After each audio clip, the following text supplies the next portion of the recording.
Hi all, my name is Cheryl Dorsey. I'm president of Echoing Green and a very proud 1992 Echoing Green Fellow. I'm so excited and honored to be joined here today by Jean Case.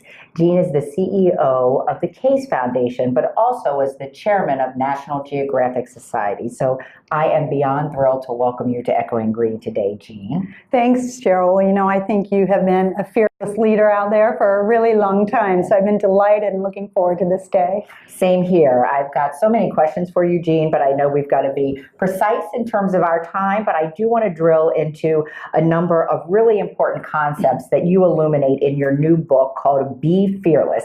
It's just out, and I'm really excited to have some time with you one-on-one to discuss some of the principles that you elucidate and raise up in Be Fearless. Can we start, Jean, by reviewing the 5 principles? Sure. Well, let me give a little context, Please. if you don't mind, before we jump right into the principles. So, Cheryl, a little bit like you, I've had the benefit of being in communities around the country and around the world and seeing great change makers and innovators and entrepreneurs. But I've also seen people across the world who have ideas, but they haven't been able to sort of take those ideas and get them started. And so I was kind of animated by this question of why do some people break through and others don't with the ideas that they have. So some number of years back, the Case Foundation undertook some research looking at the core qualities of people who break through with success.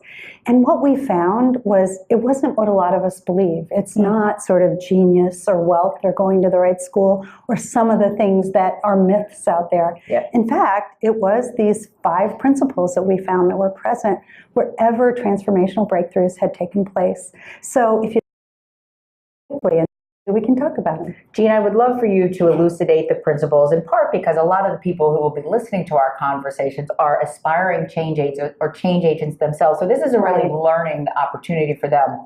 So would love for you to give the list, and I think we'll dig into a couple of them in kind. Well, I'm well aware I'm in the Echoing Green house here, and I know we've got a lot of fearless people watching.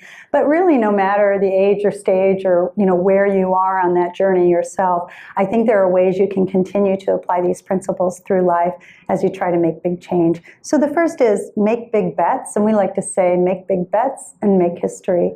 Don't settle for incremental change. Really have a big idea, and while you might take incremental paths and steps along the way to get to the big idea, really think big. Great. The second is be bold, take risks. And the Echoing Green crowd knows if you're going to do something really transformational out there, you're going to be on the front lines doing unproven things, which means you're taking risk. It's just a necessary part of innovation and breaking through. The third principle is make failure matter. And just like we know we have to take risks, the very nature of risk-taking means that there is a chance that failure might be an option here. And we say, hey, if you fail fast and fail forward. Apply those lessons of failure to take you forward and be even stronger in the days ahead. And maybe we can spend a little more time talking about failure because fear is a big part of that too. The fourth principle is reach beyond your bubble.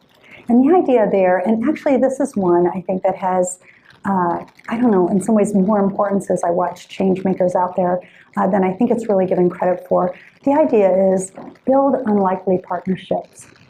Take stock of your own background, your perspectives, your talents, your skills, and figure out what you don't have and surround yourself with people who can broaden your perspective.